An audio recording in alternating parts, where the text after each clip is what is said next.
बीडच्या इतिहासामध्ये सकाळी 6:30ला पहिला कार्यक्रम असेल. मला माझ्या सगळ्या विद्यार्थ्यांनी मी नाराज होऊ नये, काय याला सकाळी झोपतो का नाही कोणाला माहिती, याची सकाळी सकाळी आम्हाला त्रास देतो. तसा नाही. मुलींनो, सवय चांगल्या, सकाळी लवकर उठून कामाला लागलं तर बरं असतं. त्याच्यात एक वेगळा उत्साह असतो. आपल्या पूर्वजांनी पण ती शिकवण आपल्याला दिलेली आहे आणि त्याच्यामुळं पहिलाच अशा प्रकारचा अगदी ॲक्युरेट, मी वेळेला महत्व देत असतो, निवेदन सांगत होता. कारण माझ्या एकट्याची वेळ महत्वाची नाही, आपल्या सगळ्यांची पण वेळ महत्वाची आहे. आणि आजचा तर आपल्याला मराठवाडा मुक्ती संग्रामाचा महत्वाचा ध्वजवंदन करायचं आहे.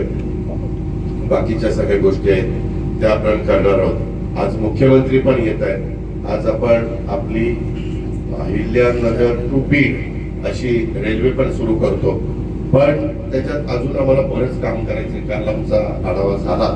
त्याच्यात या रेल्वेला जवळपास 5.5-6 तास लागत आहेत आणि नागरिकांचं म्हणणं की अरे आम्ही एसटीने जर 2.5-3 तासात जात असू तर दुप्पट वेळ कशाला घालवायचा. त्याकरता आमचं नियोजन आहे.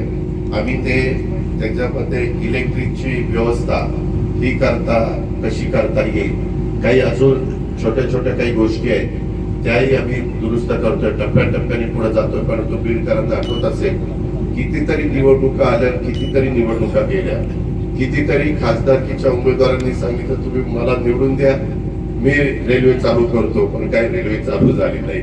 आणि आम्ही मात्र ठरवलेलं होतं, इथं पालकमंत्री म्हणून जबाबदारी घेतल्यानंतर मी माझ्या सहकाऱ्यांनाही सांगितलं आणि इथल्या